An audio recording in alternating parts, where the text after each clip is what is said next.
நண்பர்களே, சனிக்கிழமை அதுமா வந்து நைட்டு எந்த வேலையும் இல்லாமல் சும்மா ரூமில் ஹாயாக படுத்து கிடந்தேன். டக்குன்னு மெசேஜ் பண்ணாங்க, இந்த மாதிரி இந்த பொருள் வாங்கிட்டு வரணும், வாங்கிட்டு வந்துட்டான்ட்டு. அதுக்கு முன்னாடி சப்ஸ்கிரைப் பண்ணுங்க. இந்த புடி சரி ஓகேன்னு சொல்லிட்டு நான் வந்து கார் எடுத்துகிட்டு கிளம்பிட்டேன். நைட் டைம்ல வந்து எந்த டிராஃபிக் எதுவும் இல்லை. அது இல்லாமல் நாளைக்கு வந்து ஸ்கூல் காலேஜ் இருக்கா, அதனால் வந்து இன்றைக்கி அதிகம் வண்டி எங்கேயும் வெளியே போகலை. ஸோ நானும் வந்து நிறைய கடைக்கு போயிட்டேன். இந்த கடை தான் இது வந்து ஜும்லா காஸ்மெண்ட் சொல்லுவாங்க கடை பேர்.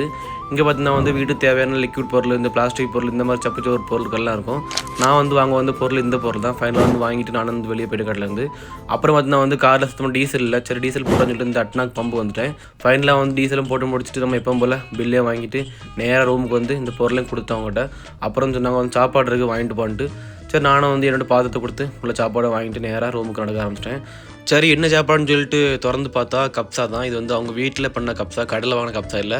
கடையில் வாங்கின கப்ஸாவோட வீட்டில் பண்ண கப்ஸா கொஞ்சம் டேஸ்ட் நல்லாயிருக்கும், கொஞ்சம் சாஃப்ட்டாகவும் இருக்கும். வீடியோ பிடிச்சிருந்தா லைக் பண்ணுங்க கைஸ். By by. இந்த மாதிரி மேலும் ஷார்ட்ஸ் பார்க்கணும் மறக்காம சப்ஸ்கிரைப் பண்ணுங்க.